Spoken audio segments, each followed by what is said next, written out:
the best choice for your kids' bright future. Locus Victor Puduvai Public School CBSE pattern, recognized by Government of Puducherry. Our features: creating English atmosphere and providing quality education, personal care for slow learners, flexible and affordable sessions, excellent security system, French and Hindi for all classes, NEET, IIT and JEE coaching from class 6, vast playground, Panchakshala classes for self-defense, music and dance classes, transport facility around Pondicherry, 50% fee concession for siblings and also for second admission. Admission is going on for all classes. We provide best academic, culturals and sports. Locus Victor Puduvai Public School, opposite to Ajvan Dates and Nuts, ECR Main Road, Puducherry. For admission call 9629218393 and 9791794865.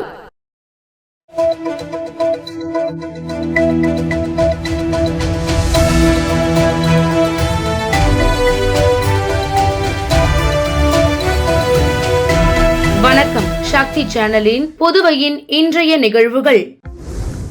பாவேந்தர் பாரதிதாசனின் நினைவு தினத்தையொட்டி அவரது திருவுருவச் சிலைக்கு ஆளுநர் CP Radhakrishnan, முதலமைச்சர் ரங்கசாமி ஆகியோர் மாலை அணிவித்து மரியாதை செலுத்தினர். புதுச்சேரி அரசு செய்தி மற்றும் விளம்பரத்துறை சார்பில் பாவேந்தர் பாரதிதாசனின் 60ஆம் ஆண்டு நினைவு தினம் அனுசரிக்கப்பட்டது. இதனையொட்டி பாரதி பூங்காவில் உள்ள அவரது திருவுருவச் சிலைக்கு அரசு சார்பில் துணைநிலை ஆளுநர் CP ராதாகிருஷ்ணன், முதலமைச்சர் ரங்கசாமி, சட்டப்பேரவைத் தலைவர் செல்வம் ஆகியோர் மாலை அணிவித்து மரியாதை செலுத்தினர்.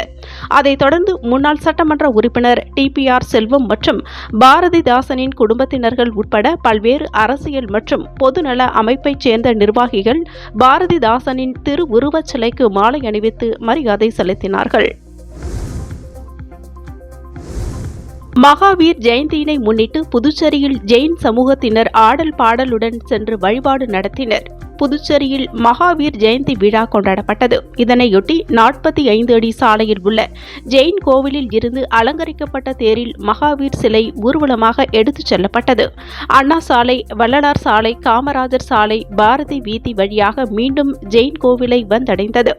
ஊர்வலத்தில் சென்றவர்கள் மகாவீரரின் போதனைகளை உச்சரித்தபடி ஆடல் பாடலுடன் சென்றனர். ஊர்வலத்தில் ஜெயின் சமுதாயத்தைச் சேர்ந்த இளைஞர்கள், மகளிர், குழந்தைகள் என ஏராளமானோர் பங்கேற்றனர். அதைத் தொடர்ந்து ஜெயின் கோவிலில் சிறப்பு வழிபாடுகள் நடைபெற்றது.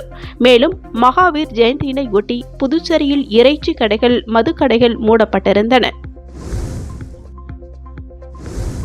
புதுச்சேரி நகர பகுதியில் பராமரிப்பு பணிகளுக்காக 2 நாட்களுக்கு சுழற்சி முறையில் மின் நிறுத்தம் செய்யப்படும் என அறிவிப்பு வெளியாகியுள்ளது. இதுகுறித்து புதுச்சேரி அரசு மின்துறை வெளியிட்டுள்ள செய்திக்குறிப்பில், புதுச்சேரி வெங்கடா நகர் துணை மின் நிலையத்தில் வருடாந்திர பராமரிப்பு பணிகள் மேற்கொள்ள இருப்பதால் ஏப்ரல் 22ஆம் தேதி திங்கட்கிழமை காலை 9 மணி முதல் 11 மணி வரை வெங்கடா நகர் முதல் ரெயின்போ நகர் வரை மின்தடை ஏற்படும் என்றும், இதேபோல் காலை 11 மணி முதல் பகல் 1 மணி வரை பிருந்தாவனம், சுதந்திர பொன் விழா நகர், அன்னை நகர், வினோபா நகர், கவிக்குயில் நகர் உட்பட சுற்று வட்டார பகுதிகளில் மின்சாரம் தடைபடும் என்றும், இதேபோல் பகல் 2 மணி முதல் மாலை 4 மணி வரை செஞ்சி சாலை, காந்தி வீதி கிழக்கு, ரங்கப்பிள்ளை வீதி, மிஷன் வீதி, வெள்ளாளர் வீதி மற்றும் அதனை சுற்றி உள்ள பகுதிகளில் மின்தடை ஏற்படும் என்று அறிவிக்கப்பட்டுள்ளது. இதேபோல் நாளை மறுநாள் காலை 9 மணி முதல் மாலை 4 மணி வரை கிருஷ்ணா நகர், நேரு வீதி, அண்ணா சாலை, கோவிந்த சாலை, ஒத்தவாடை வீதி, கேண்டீன் வீதி உள்ளிட்ட அதனை சுற்றி உள்ள பகுதிகளில் மின்தடை ஏற்படும் என்று மின்துறை அறிவித்துள்ளது. புதுச்சேரியில் ஓய்வூதியதாரர்கள் வாழ்வாதார சான்றிதழை சமர்ப்பிக்க வேண்டும் என கருவூலத்துறை அறிவுறுத்தியுள்ளது. புதுச்சேரி அரசின் கணக்கு மற்றும் கருவூலத்துறை விடுத்துள்ள செய்திக்குறிப்பில், புதுச்சேரி அரசு கருவூல அலுவலகங்களின் வாயிலாக ஓய்வூதியம் பெறும் ஓய்வூதியதாரர்கள் மற்றும் குடும்ப ஓய்வூதியதாரர்கள் 2024ஆம் ஆண்டிற்கான வாழ்வாதார உறுதி சான்றிதழை வருகின்ற மே மாதம் 31ஆம் தேதிக்குள் சமர்ப்பிக்க வேண்டும் என்றும், இச்சான்றிதழை நேரில் வந்தோ அல்லது முறைப்படி அரசுகள் பதிவு பெற்ற அதிகாரி அளித்த சான்றின் மூலமாகவோ, இந்திய அரசின் ஜீவன் பிரம்மான் என்ற வலைதளத்தின் மூலமாகவோ, தபால் அலுவலகத்தின் சேவையினை பயன்படுத்துவதன் மூலமாகவோ அனுப்பி வைக்கலாம். மேலும் வாழ்வுறுதி சான்றிதழை சமர்ப்பிக்க தவறினால் ஓய்வூதியதாரர்கள், குடும்ப ஓய்வூதியதாரர்களுக்கு மேற்கொண்டு ஓய்வூதியம் வழங்க இயலாது. மேலும் விவரங்களுக்கு கணக்கு மற்றும் கருவூல இயக்ககத்தின் இணையதளத்தை பார்வையிட அறிவுறுத்தப்பட்டுள்ளது. வேண்டுதல் நிறைவேறியதால் வேளாங்கண்ணி மாதா கோவிலில் பாஜக சட்டமன்ற உறுப்பினர் ஜான்குமார் மொட்டையடித்து முடியினை காணிக்கை செலுத்தினர். புதுச்சேரியில் மக்களவை தேர்தல் வாக்குப்பதிவு முடிந்த நிலையில் சட்டமன்ற உறுப்பினர் ஜான்குமார் தனது தொகுதி ஆதரவாளர்களுடன் சென்று வேளாங்கண்ணி மாதா கோவிலில் மொட்டை போட்டுக் கொண்டார். இதுகுறித்து பேசிய அவர், எனது தொகுதிக்கு உட்பட்ட ரெயின்போ நகர், கிருஷ்ணா நகர் மற்றும் அதனை சுற்றி உள்ள பகுதிகளில் மழைக்காலங்களில் தண்ணீர் தேங்கி மக்கள் கடந்த 40 ஆண்டுகாலமாக அவதியுற்று வந்தனர்.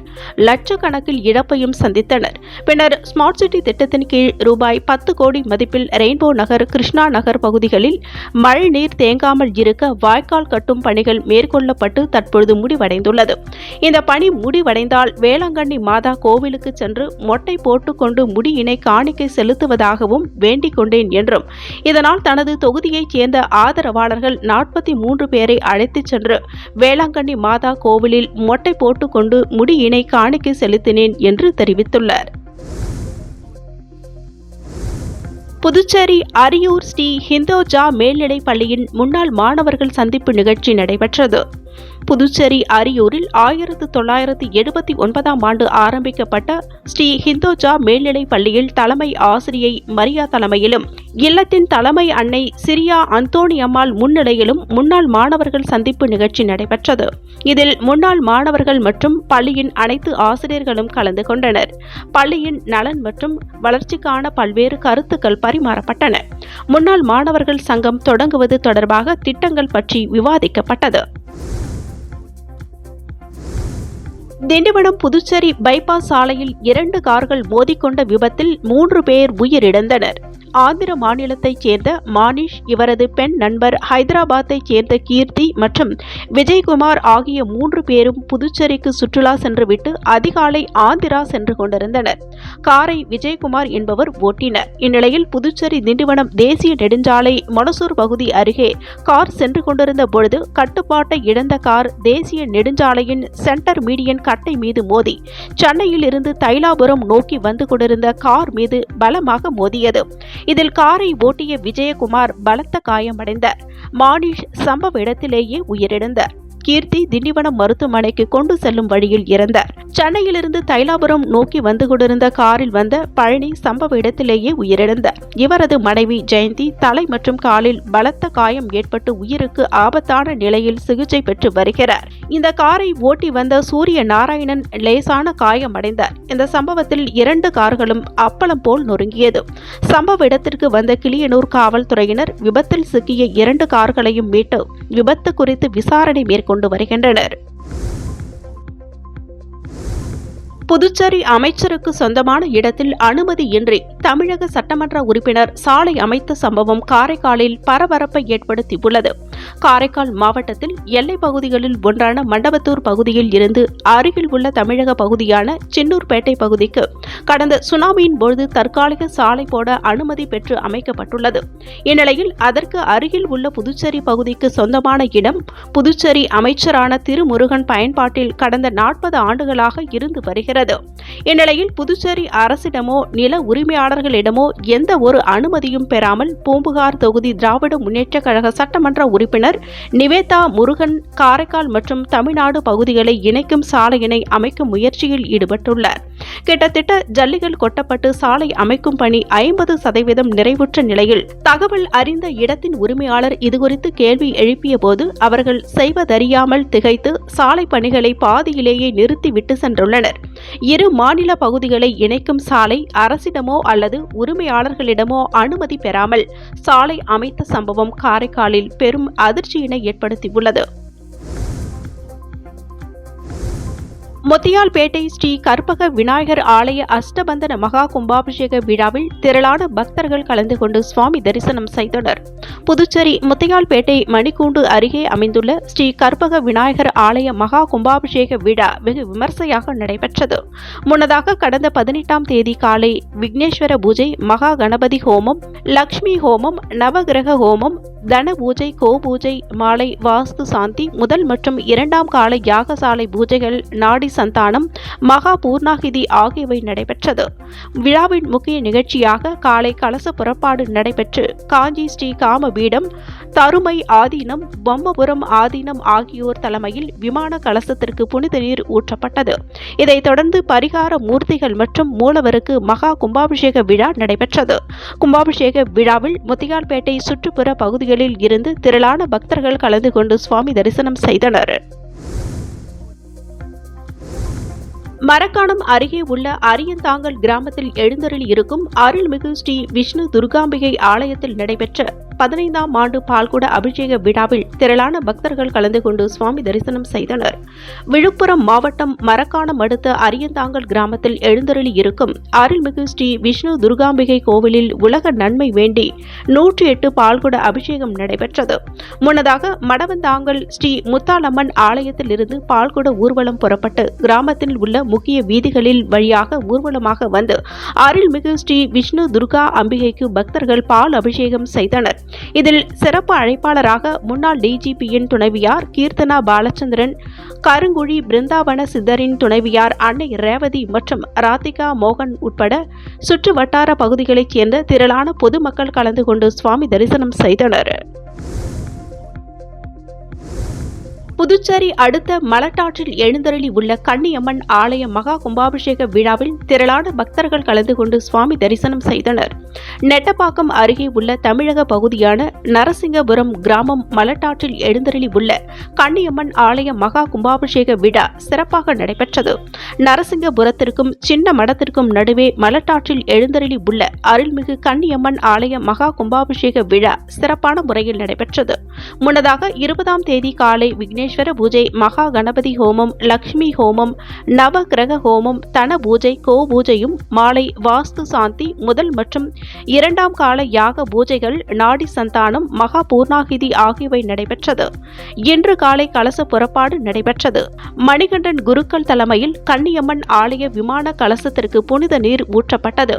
தொடர்ந்து பரிகார மூர்த்திகள் மற்றும் மூலவருக்கு மகா கும்பாபிஷேகம் நடைபெற்றது. கும்பாபிஷேக விழாவில் நரசிங்கபுரம் மற்றும் சுற்றுப்புற பகுதிகளில் இருந்து திரளான பக்தர்கள் கலந்து கொண்டு சுவாமி தரிசனம் செய்தனர்.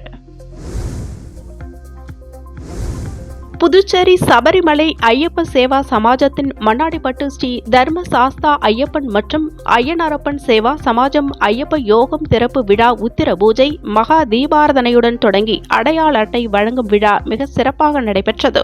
இதில் மாநில நிர்வாகிகள் ஆனந்தன், தட்சிணாமூர்த்தி, ரமேஷ், நடராஜன், மாவட்ட நிர்வாகிகள் விஸ்வலிங்கம், தட்சிணாமூர்த்தி, குமரன் ஆகியோர் கலந்து கொண்டனர்.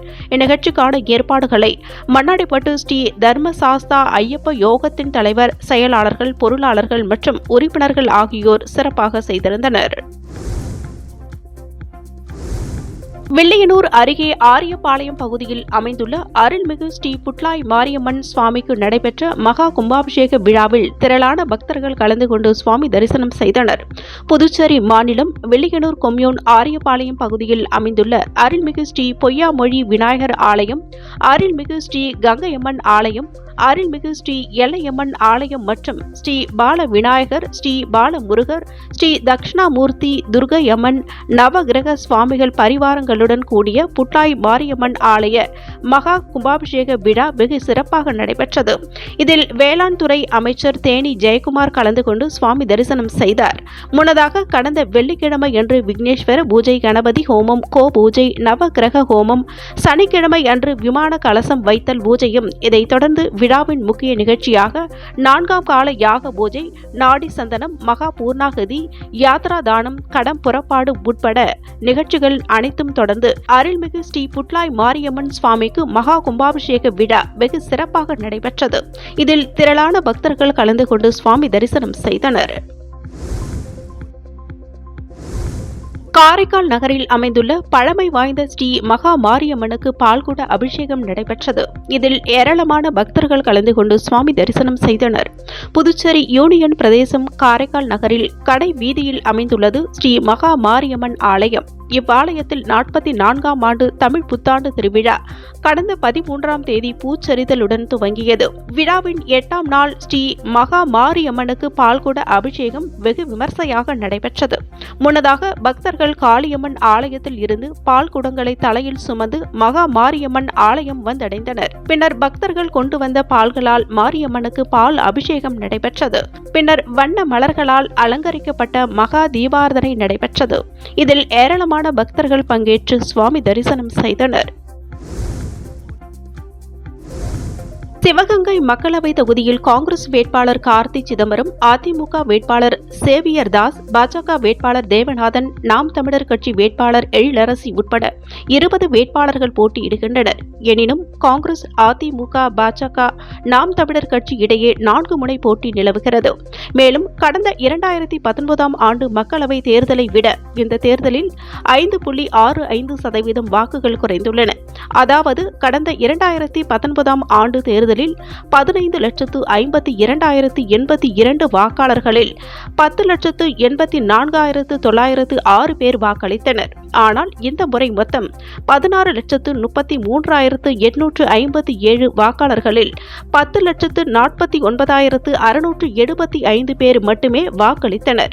கடந்த 2019ஆம் ஆண்டை விட 81,775 வாக்காளர்கள் அதிகரித்த போதும் அந்த தேர்தல்களை விட 35,231 பேர் குறைவாகவே வாக்களித்துள்ளனர். இந்த தேர்தலில் புதிய வாக்காளர்கள், இளைஞர்கள் ஆர்வமுடன் வாக்களித்த போதும் மற்றவர்கள் வாக்களிக்க ஆர்வம் காட்டவில்லை.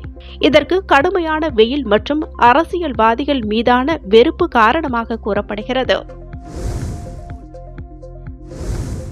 இஸ்ரேலுக்கு உடனடியாக பதிலடி தரும் திட்டம் இப்போதைக்கு இல்லை என்று ஈரான் தெரிவித்துள்ளதாக தகவல் வெளியாகியுள்ளது. இது தொடர்பாக பெயர் வெளியிட விரும்பாத ஈரான் பாதுகாப்பு படை வட்டாரத்தைச் சேர்ந்த ஒருவர் வெளிநாட்டு ஊடகங்களுக்கு அளித்த பேட்டியில், இன்று அதிகாலை இஸ்ரேல் ட்ரோன் தாக்குதலை எதிர்கொள்ள இஸ்ஃபாகான் பகுதியில் உள்ள அணு உலையினை சுற்றிய பகுதியில் வான்வழி தாக்குதலை எதிர்கொள்ளும் வகையில் ஆயுதங்களை பயன்படுத்தினோம் என்று கூறியதாக ஊடக தகவல்கள் தெரிவிக்கின்றன. இஸ்ரேல் மீது ஈரான் கடந்த ஞாயிற்றுக்கிழமை சுமார் 300 ஏவுகணைகள் மற்றும் ட்ரோன் குண்டுகளை வீசியது. சுமார் 5 மணி நேரம் நடைபெற்ற இந்த தாக்குதலில் 99% நடுவானில் இடைமறித்து அமெரிக்க மற்றும் இஸ்ரேலிய படைகள் அழித்தன. இதனால் ஈரான், இஸ்ரேல் இடையே போர் மூடும் சூழல் ஏற்படும் அபாயம் ஏற்பட்டுள்ளது. IPL T20 கிரிக்கெட் தொடரில் நேற்று முன்தினம் லக்னோவில் உள்ள யகானா மைதானத்தில் நடைபெற்ற ஆட்டத்தில் சிறப்பு சாம்பியனான சென்னை சூப்பர் கிங்ஸ் 8 விக்கெட்டுகள் வித்தியாசத்தில் லக்னோ சூப்பர் ஜெயண்ட் அணியிடம் தோல்வியடைந்தது. 177 ரன்கள் இலக்கை துரத்திய லக்னோ அணி 6 பந்துகள் மீதம் வைத்து 19 ஓவர்களில் 2 விக்கெட்டுகள் இழப்பிற்கு 180 ரன்கள் எடுத்து வெற்றி பெற்றது. கேப்டன் KL ராகுல் 53 பந்துகளில் 3 சிக்சர்கள், 9 பவுண்டரிகளுடன் 82 ரன்களும், குயின்டர் டீகாக் 43 பந்துகளில் ஒரு சிக்சர், 5 பவுண்டரிகளுடன் 54 ரன்களும் விளாசினர். இந்த ஜோடி முதல் விக்கெட்டிற்கு 15 ஓவர்களில் 134 ரன்கள் குவித்து மிரட்டியது. சென்னை அணியின் பந்து வீச்சு எந்த ஒரு கட்டத்திலும் தாக்கத்தை ஏற்படுத்தாதது ரசிகர்களுக்கு ஏமாற்றமாக அமைந்தது. இத்துடன் சக்தி சேனலின் புதுவையின் இன்றைய நிகழ்வுகள் முடிவடைகின்றன. வணக்கம். உங்கள் சக்தி சேனலின் புதுவையின் அன்றாட நிகழ்வுகளை உடனுக்குடன் தெரிந்து கொள்ள சக்தி சேனல் புதுச்சேரி யூடியூப் சேனலை சப்ஸ்கிரைப் செய்து கொள்ளுங்கள். மறக்காமல் பெல் பட்டனையும் கிளிக் பண்ணுங்க, ஷேர் பண்ணுங்க, லைக் பண்ணுங்க. உங்கள் சக்தி சேனல்.